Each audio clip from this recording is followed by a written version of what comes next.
La prochaine communication, c'est Dr Benjamin qui va parler du système autonome. Eh bien, effectivement, nous allons parler du système nerveux central, du système autonome, sur la thématique intérêt de l'exploration cardiovasculaire du système nerveux autonome par M. Benjeloul de Rabat. Ou Madame Benjeloul. C'était pas écrit sur le programme. Alors, on va plus parler de génétique, là, on va parler du système nerveux.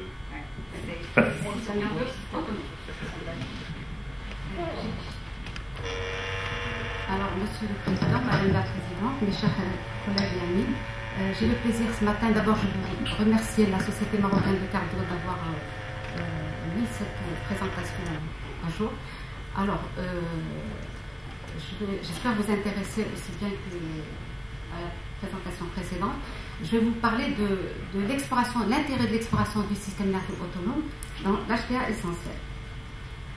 Et surtout, je vais rapporter notre expérience au service de cardiologie A et de l'équipe de recherche sur le système nerveux autonome à l'université Mohamed V de Rabat. Alors, je veux juste, comme introduction, j'ai pensé que tout le monde se posait des questions en se disant qu'est-ce que c'est que ce système nerveux autonome, quelle est son intervention dans l'HTA, qu'est-ce que c'est que ces réflexes autonomiques, alors que, parce que nous, notre étude, c'est toujours une étude de réflexes. Donc, qu'est-ce que c'est que ces réflexes, apportent-ils quelque chose au diagnostic de l'HTA, surtout l'HTA, sa sévérité, la recherche d'une hyperactivité sympathique, par exemple. Quand on trouve des fluctuations des chiffres de pression artérielle au Holter, est-ce que le SNA peut apporter quelque chose? Quand il y a une inversion du cycle nectéméral, encore une fois, on se pose la question. Quand on fait une polysomnographie et on trouve des pics HTA et des pics d'élévation de fréquence cardiaque, y a-t-il encore une fois intervention du SNA? Quel est le rôle du SNA dans l'HTA masqué? Quel est le profil de l'HTA chez le diabétique? C'est très intéressant dans notre domaine. Et il y a une HTA, tout à l'heure on a parlé de l'HTA du sujet jeune. Il faut savoir qu'il y a un syndrome dysautonomique qui s'accompagne d'une HTA chez le sujet jeune. Et en fait, ce n'est pas une HTA, c'est ce qu'on va voir. Alors voilà, énormément de questions. L'HTA orthostatique, on a travaillé avec le docteur Dom du Cameroun qui a développé une étude sur l'HTA orthostatique, aussi bien chez le sujet normal que chez l'hypertendu. Quelles sont des questions, encore une fois, qu'on se pose? Une tension artérielle élevée au cabinet, normale au domicile, ou à l'inverse, normale au cabinet, élevée au domicile? Tout ça, le SNA apporte toujours quelque chose, c'est ce qu'on va voir. Qu'est-ce que c'est que l'HTA neurogène? C'est une HTA généralement à l'état basal avec hypotension orthostatique, la recherche tombe de façon systématique. Qu'est-ce que c'est le pic HTA du matin, avec élévation de fréquence cardiaque tôt le matin? Quelle est l'intervention thérapeutique au plan autonomique des interventions thérapeutiques? C'est ce qu'on a fait aussi. Alors voilà, nous allons essayer de répondre à toutes ces questions, autant que possible, suivant le temps qui nous est permis. Alors, rapidement, je vais aller très très vite sur les diapos de départ. Vous savez très bien que le système nerveux autonome contrôle la pression artérielle et la fréquence cardiaque. C'est pour ça que je pose toujours des questions sur la fréquence cardiaque. L'activité sympathique élève la fréquence cardiaque et la tension. L'activité vagale, au contraire, elle relaxe, elle est récupératrice si vous voulez. La régulation de la pression artérielle, on n'en parle jamais, aussi bien dans les sociétés européennes que les sociétés américaines, que les sociétés internationales. Il faut absolument parler du système nerveux autonome qui contrôle de façon instantanée. Je vais aller très vite, mais vous le savez tous, je vais pas m'alourdir sur ça. Vous connaissez les barorécepteurs tous. Les barorécepteurs, je ne vais pas rentrer dans le détail, mais vous savez qu'il y a une régulation instantanée. Quand un patient se met debout, il y a un réflexe instantané qui se produit. Correction suivant les nerfs, suivant les centres du système sympathique et du système vagal. Vous savez très bien, vous connaissez les volorécepteurs. Quand il y a une augmentation de volémie, il y a un réflexe, encore une fois, qui fait baisser la tension artérielle, avec toujours une relation tension-fréquence cardiaque. Vous connaissez les chémorécepteurs, là aussi oxygène, et CO2 et pH interviennent dans le contrôle de l'hypertension artérielle, ou bien dans le contrôle de la tension artérielle normale. Donc je vais vite sur les rappels physiologiques. Vous savez tous qu'il y a un réflexe ischémique central qui s'accompagne d'un pic hypertensif extrêmement sévère quand le cerveau souffre. Donc c'est important, c'est un mécanisme, encore une fois, réflexe. La pression artérielle peut atteindre jusqu'à 270 mm de mercure, juste par réflexe. Alors, on a vu les mécanismes immédiats. il y a les mécanismes à moyen terme, donc il y a la noradrénaline et l'adrénaline sécrétée par les surrénales qui interviennent dans la tension artérielle.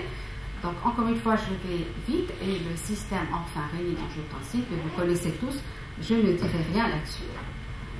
Voilà, et puis les mécanismes à long terme avec l'intervention de l'aldostérone et la rétention d'eau, etc. Alors, nous rentrons dans le vif du sujet et qu'est-ce que c'est que le système nerveux autonome, comment on l'explore. Le temps qui m'est imparti ne permet pas de vous donner le détail. Sachez seulement qu'il y a une série de tests que l'on fait. Le patient est au repos pendant 30 minutes, on contrôle sa tension, on le met à l'aise au repos, etc. Et on procède à des stimulations du système vagal et du système sympathique en ayant des réponses et en faisant des calculs. Voilà, alors regardez, il y a des méthodes directes, la microneurographie, la scintigraphie à l'MIBG, et puis il y a les méthodes indirectes que l'on fait dans le service. C'est l'étude des réflexes cardiovasculaires suivant un effort manuel, suivant une respiration profonde, suivant une hyperventilation, suivant un stress mental, suivant un test orthostatique, etc. Donc vous voyez les manœuvres, le massage sino-carotidien, etc. Le test au froid, le test au café, et puis il y a les tests de Fourier que la plupart des centres à travers le monde font pour mesurer l'activité sympathique et vague. Il y a des dosages biochimiques, il y a des tests pharmacologiques, bref c'est long, mais on se concentre nous en cardiologie sur les réflexes cardiovasculaires. Alors voilà, maintenant je vais rapporter notre expérience et puis les études internationales. Alors vous savez qu'il y a des normes internationales, il y a des études, il y a Philippe Lowe qui a beaucoup travaillé sur le système nerveux autonome et il a donné les mesures donc sur l'appareil sudomoteur, le test du deep breathing, et il donne des réponses en fonction de l'âge. Nous avons effectué au service de façon parallèle la respiration profonde, donc c'est des travaux publiés dans des revues indexées sur l'évaluation de l'activité vagale par le test du deep breathing. Pourquoi je parle du système vagal? Il est extrêmement important, comme vous allez le voir sur les pathologies qui vont venir. Alors, ce qu'on a démontré, c'est que le système vagal était déficient chez les hypertendus. Donc, c'est intéressant déjà sur ça, et que, au contraire, il était élevé chez le sujet jeune et qu'il diminue avec l'âge. Et chez la tachycardie orthostatique idiopathique, le système vagal était élevé. Alors, deuxième partie de l'étude, c'est l'étude du système sympathique. Et vous savez tous que le système sympathique est un facteur de risque. Alors, regardez cette diapositive, comment elle est très intéressante sur la relation entre le risque coronaire et le dysfonctionnement du système nerveux autonome. Alors, tout ceci a été démontré dans la littérature et nous l'avons aussi montré dans nos études. Alors, l'hyperactivité sympathique va être responsable d'un certain nombre de mécanismes de thrombose coronaire, de spasmes coronaires, d'anomalies plaquettaires, de troubles du rythme, etc. Alors, vous savez tous que l'intervention du système, que la stimulation aiguë du système sympathique va entraîner un débit cardiaque élevé, une rétention hydrosodée et une antirésistance. Donc déjà, on voit que ça intervient avec sécrétion de noradrénaline, etc. Que le système nerveux sympathique, à notre avis ou selon l'avis de certains, pourrait jouer un facteur dans l'HTA primaire et qu'à la longue, il y a une élévation des résistances périphériques, etc. Alors, nous avons effectué une étude qui a été publiée et nous avons mesuré la réponse sympathique et la réponse vagale chez le sujet hypertendu comparé au sujet normal.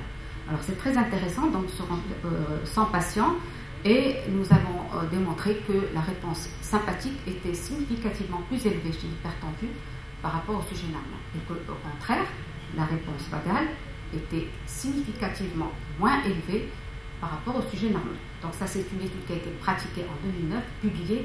D'autres travaux ultérieurs ont montré la même chose. Et nous avons continué sur ce pas en étudiant d'autres pathologies, etc. Alors, on a inclus sur une étude suivante le diabétique. Et on s'est rendu compte que le patient diabétique hypertendu avait encore une réponse vagale. C'est pour ça que j'ai parlé du système vagal au début. Que le diabétique, surtout s'il est hypertendu, il a une déficience vagale encore plus marquée que l'hypertendu tout seul. Donc vous voyez, c'est important, et que son activité sympathique était significativement plus élevée que l'hypertendu tout court. Donc c'est intéressant, on a continué à faire des travaux. Et après, on continue à faire des travaux, on s'était dit que le test orthostatique, c'est en fait un test du système sympathique périphérique. Et on s'était dit, on va faire des études chez l'hypertendu en étudiant l'orthostatisme. Alors, c'est des études qui a porté encore sur 100 nouveaux patients. Nous avons effectué ce test orthostatique de 10 minutes chez les patients hypertendus. Donc, bien sûr, on met le malade au repos, comme j'ai dit, pendant 30 minutes. On a l'état basal, on le met debout, et après, on fait le test post-orthostatique et on compare. On a essayé d'étudier ce profil autonomique chez l'hypertendu. Alors, c'est intéressant, comme ça, voilà, je ne rentrerai pas dans le détail de l'étude, dans ces 107 patients, etc. Et ce qu'on a sorti de l'étude, c'est ça le plus important, c'est que la tension orthostatique chez l'hypertendu se maintient, ou elle s'élève donc près des 2/3 des cas. Donc c'est intéressant, on a démontré encore une fois l'existence de cette hyperactivité sympathique. Et elle est significativement, encore une fois, plus élevée chez l'hypertendu par rapport au sujet normal. Et on a montré qu'il y avait une hypotension orthostatique chez quand même 15% des patients. Alors ça, c'est une première étude. Après, donc c'est des études qui sont publiées, bien sûr, dans des revues indexées. Et après, on s'était dit, on a fait la moyenne de cette tension artérielle orthostatique de 10 minutes. Alors, quand on fait une moyenne, déjà, quand vous, dans votre cabinet, vous faites j'espère ne pas dépasser le temps, quand quelqu'un est allongé pendant un certain temps, vous le mettez debout, une prise ou deux, c'est pas suffisant. Alors, il faut maintenir ce patient debout quand même un moment pour avoir une idée, parce qu'elle peut s'élever, elle peut descendre. C'est la question qu'on s'était posée. On s'était dit, on ne va pas faire une moyenne des 25 mesures qu'on a faites en orthostatique, on va étudier la cinétique. Et c'est ce qu'on a fait, c'est très intéressant. Alors, on a étudié la cinétique de la pression artérielle orthostatique pendant 10 minutes. Alors là, encore une fois, je ne rentre pas dans le détail, mais je vous montre la conclusion de cette étude. Alors, je vous montre tout simplement les courbes. Alors, vous voyez...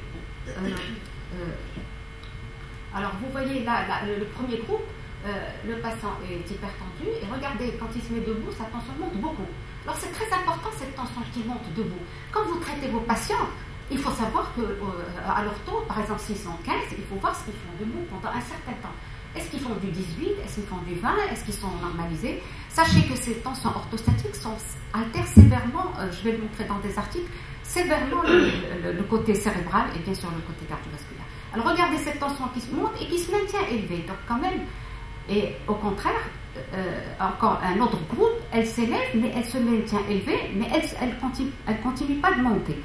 Et le troisième groupe, regardez l'hypotension orthostatique qui existe. Donc c'est cette cinétique. Donc c'est une cinétique, elle monte et puis après elle descend. Donc c'est important quand même. Voilà, donc c'est des travaux qui ont été publiés dans des journaux prestigieux. Alors maintenant, on a aussi travaillé avec le docteur Ibra Darby parce que nous avons créé un diplôme d'université et je suis très contente parce que des gens s'intéressent et commencent à être formés. Alors maintenant, une autre partie de mon exposé concerne les HTA, l'HTA neurogène. Alors là aussi, je ne peux pas me détailler, mais sachez que l'HTA neurogène existe et que les causes, elles peuvent être neurologiques comme elles ne peuvent pas être neurogènes. Alors, comme elles peuvent être non neurologiques. Je veux dire par là, elles s'accompagnent de signes neurologiques ou pas. Alors, c'est ce qu'on appelle le PAF, Primary Autonomic Failure, ou bien insuffisance autonomique primaire, dont les étiologies principales sont le multiple système atrophique, donc qu'on appelle Child-Rager, la maladie de Parkinson. Donc, vous savez que les malades viennent chez vous ayant une maladie de Parkinson, mais il y a une forme que les neurologues ne voient pas. C'est nous, les cardiologues, viennent nous voir. Donc, c'est l'insuffisance autonomique pure. Alors, c'est quelqu'un qui n'a aucun signe neurologique, mais qui fait une HTA sévère de décubitus et il fait une hypotension orthostatique sévère.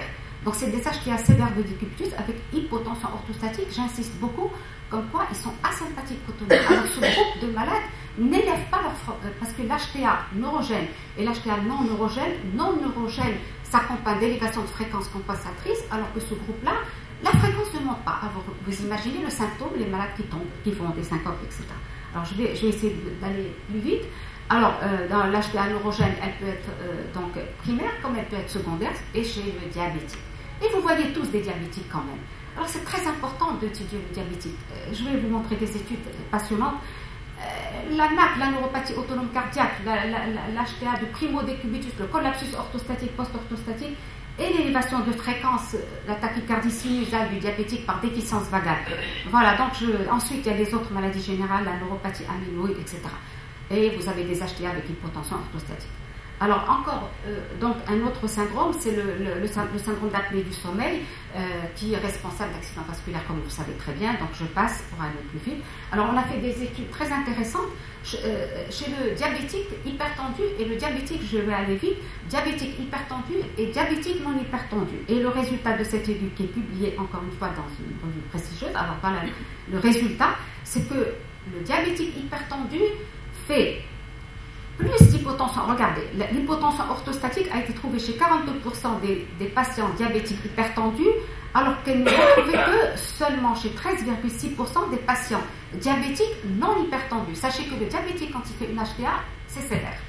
Donc c'est très important, et en plus il fait plus d'hypotension orthostatique que le diabétique non hypertendu. Tant que le diabétique ne lève pas sa pression, il garde un bon pronostic. Dès qu'il fait une hypotension orthostatique, il rentre dans la catégorie NAC.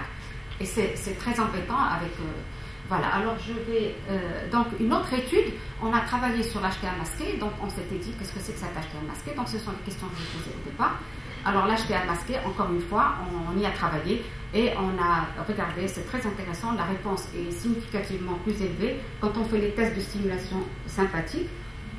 Alors, regardez le degré de significativité entre la phase sympathique périphérique avec le test ortho, l'effort manuel, et l'orthostatisme ainsi que le stress mental. Donc l'élève, le sujet qui a une HTA masquée, élève de façon très significative sa tension artérielle, d'où le risque. Alors, j'ai presque fini. Alors, donc il faut faire ces études. Donc l'HTA masquée, alors je continue. Alors on a travaillé aussi sur des molécules, on a travaillé sur l'amlodipine pour essayer de voir la réponse de l'amlodipine concernant la réponse vagale et la réponse sympathique. Résultat, encore une fois, je vais aller vite, c'est l'élévation de la réponse vagale et l'atténuation de la réponse sympathique. Donc c'est très intéressant de faire ces études. Donc il y a un équilibre de la balance sympatho-vagale. Et en dernier, donc je termine avec le travail qu'on a fait avec le docteur Dôme du Cameroun, c'est l'HTA orthostatique. Alors l'HTA orthostatique, sachez qu'elle peut exister isolée, c'est-à-dire un malade n'est pas hypertendu, mais quand même dans la littérature commence à s'intéresser à cette HTA orthostatique. Donc c'est une élévation de la pression artérielle systolique de plus de 20 mm de mercure du passage des cultus à l'ortho, sans faire intervenir la pression diastolique. Alors sachez que cette HTA orthostatique est délétère. Elle est délétère sur les organes cibles, donc en plus on ne fait pas son diagnostic. L'ischémie cérébrale silencieuse, les AVC silencieux, l'ischémie myocardique, etc. Donc cherchez s'il vous plaît l'HTA orthostatique. Alors les mécanismes, c'est un pooling veineux, selon la littérature, un pooling veineux qui s'accompagnerait d'une hypersécrétion de catécholamine ou bien d'activité sympathique. Alors je vais vite, cette étude a montré qu'il y avait plus d'accidents vasculaires chez ces patients qui font une HTA orthostatique. Alors je veux rester à temps. Et, alors les bases physiopathologiques, donc comme j'ai dit, donc il faut traiter. La littérature a montré que la vitamine C pouvait traiter ces HTA orthostatiques, mais j'insiste beaucoup sur le phénobarbital. Alors ça c'est la vitamine C. Le phénobarbital que l'on a déposé, on n'a pas traité comme ça. Alors on a fait beaucoup d'études là-dessus. On a déposé un brevet à l'université, donc c'est un brevet international sur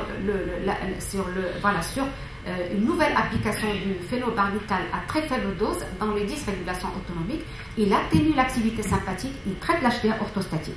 Donc je vais aller vite. Alors selon l'OMS, l'indication de l'HTA orthostatique, il y a une hyperactivité sympathique périphérique et le phénobarbital est bien indiqué. Nous avons fait des études, on a démontré l'atténuation de cette activité sympathique. Alors voilà, je termine. Attends, c'est magnifique. Alors on a résumé tous ces travaux dans un ouvrage sur l'hypertension. Alors on a rédigé 7 ouvrages et parmi les 7 ouvrages, c'est celui de l'hyperactivité sympathique dans l'HTA. Je vous remercie de votre attention. Alors, je vais rester à temps. Bien, parfait pour le temps, merci. Des questions là-dessus? Oui. Moi, je voudrais te féliciter pour l'ensemble des travaux que tu as réalisés, et puis aussi pour ta persévérance dans ce domaine. On le sent, un vrai acharnement. En tout cas, merci. Alors, de ma part, je m'intéresse un petit peu, et ça tu sais très bien, je t'ai envoyé plusieurs patients au départ, essentiellement aux patients qui sont d'un certain âge, les patients qui sont diabétiques et les patients qui sont parkinsoniens. Et donc, très souvent, on tombe sur des hypotensions orthostatiques, d'accord, Et parfois, c'est des situations qui sont hyper gênantes. Pourquoi? Parce que le patient, on peut avoir des pressions artérielles aux alentours de 20, d'accord, 200 mm de mercure de systolique, et puis après, on le reçoit la première fois, on se rend compte qu'il a une hypotension orthostatique qui fait des malaises, on diminue les médicaments, et parfois ça nous arrive même jusqu'à arrêter complètement les médications. Et bon, et on est un petit peu dérangé, de temps en temps, il nous appelle au téléphone, j'ai des pressions artérielles à 160, à 170, et parfois j'ai du 90 que je fais cette étape.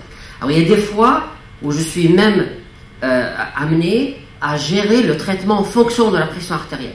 Je ne sais pas ce que vous en pensez, et on peut dire aux patients, vous prenez votre pression artérielle avant de prendre le médicament, et si la pression elle est basse, ne prenez pas, si elle est élevée, prenez des médicaments qui sont à demi-vie, qui est courte. Donc c'est des situations qui sont un petit peu embarrassantes. On a même remarqué parfois que l'hypotension orthostatique, elle peut même précéder les symptômes du Parkinson.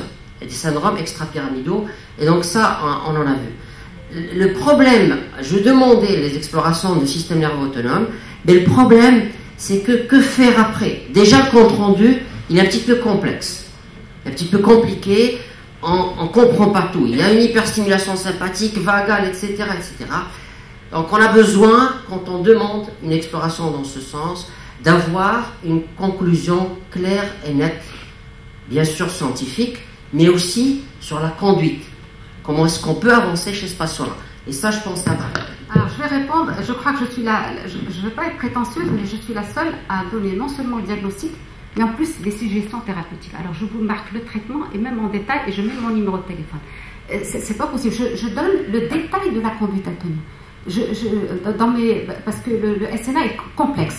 Quand on le fait, j'ai 10 pages à remplir parce qu'il faut rester fidèle à beaucoup de choses. Et après, je fais une synthèse et je fais des suggestions. Même des fois, c'est des coronariens qui m'arrivent et je leur dis faites d'abord le bilan coronarien avant de venir, etc. Donc, je réfléchis à fond sur le cas. Alors, ceci d'une part, je vous donne le détail. D'ailleurs, je peux vous répondre maintenant et je peux vous donner le détail. Mais sachez que les Parkinsoniens, sachez que 1% de la population développe un Parkinson. Alors, vous suivez un malade, par exemple, pour une HTA. À partir du moment où il développe un Parkinson, son système sympathique est atténué. Et tout de suite, il va baisser sa tension, même spontanée. Alors, qu'est-ce qu'on fait dans ces cas-là? Un sujet comme ça, qui était hyper tendu et qui baisse sa tension à 10 par déficience sympathique, parce que qu'est-ce que c'est? C'est primary autonomic failure, c'est une déficience sympathique et une déficience vagale. Donc, ils n'élèvent pas leur fréquence, ils diminuent leur système sympathique, vagal, diminuent leur fréquence. Alors, premièrement, arrêtez les antihypertenseurs. Deuxièmement, au contraire, montez leur tension. Parce que si un monsieur a 15 de tension et il est debout, il a 10, mais s'il a 10 de tension allongée, il se met debout, il a 6, il va tomber. Alors, sachez que la tension qu'on doit maintenir, c'est 160. Alors, regardez combien c'est important. Je veux 160 quand il est en décubitus. Parce que quand il va se mettre debout, s'il a 120 pendant 10 minutes, je suis contente. Vous voyez, donc déjà, la conduite thérapeutique va changer. Alors, premièrement, on change la conduite thérapeutique et après, on traite, comme vous dites, à la demande. Alors, non seulement on fait ça, mais en plus, on éduque le patient. Il vient à nos côtés et on lui montre le détail. C'est-à-dire qu'il doit prendre sa tension. S'il a 24, il fait un spray un anti-spray. C'est des conduites à tenir en fonction de sa tension artérielle. Donc, ça dépend des tableaux, ça dépend. C'est complexe, oui, c'est très dur à soigner. Merci Madame Bugillon. Je suis tout à fait d'accord avec le docteur Chraibi parce que le raisonnement est très séduisant, l'exploration est intéressante, l'impact pratique est beaucoup plus... il y en a moins, il y a beaucoup plus en pratique quotidienne. Je pense essentiellement au docteur Tamidi qui disait tout à l'heure qu'elle faisait un scanner parce qu'elle ne pouvait pas faire d'autre chose. Ça, c'est plus difficile. Et les recommandations, nulle part, ne donnent un traitement dans ces cas-là. Il y en a pas. En revanche, il y a des recommandations qui sont sorties.